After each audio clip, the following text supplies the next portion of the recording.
دیکھنا ہے کہ آخر اس سماعت کو براہ راست نشر کرنے میں سپریم کورٹ آف پاکستان میں اتنی ہچکچاہٹ کیوں ہے، جب آپ کے اپنے بینچ کے ججز خود کہہ رہے ہیں کہ اس سماعت کو براہ راست نشر ہونا چاہیے، جب پہلے آپ اس مقدمے کی براہ راست نشریات کر چکے، تو پھر اب یہ موقف کیوں اپنایا جا رہا ہے کہ یہ مفاد عامہ کا مقدمہ نہیں ہے؟ بہت سے لوگ اس بات کی توجہ یہ بھی دے رہے ہیں، جو چیف جسٹس قاضی فریسہ کو ہر حال میں ڈیفینڈ کرتے ہیں، کہ یہ اپیل ہے۔ اس سے پہلے اگر آپ کو یاد ہو تو 184(3) کے بجائے جو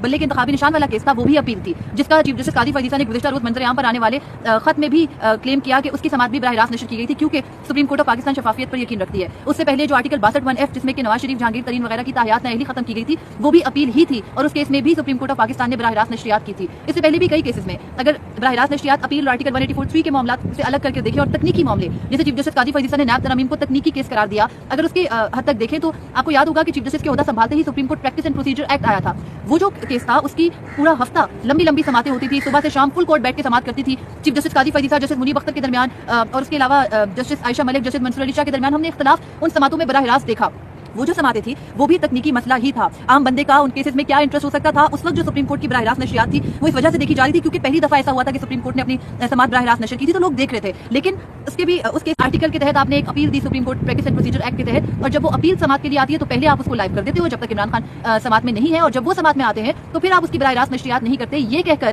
کہ یہ مفاد عامہ کا معاملہ نہیں، تکنیکی معاملہ ہے۔ سیدھی طرح یہ کیوں نہیں بتایا جاتا کہ کس کی درخواست پر یہ سماعت براہ راست نشر نہیں ہو رہی؟ عوام کو ایک مقدمے تک رسائی کے حق سے کیوں محروم رکھا جا رہا ہے؟ یہ بتانے میں کیا ہچکچاہٹ ہے، یہ مسئلہ ہے۔ اور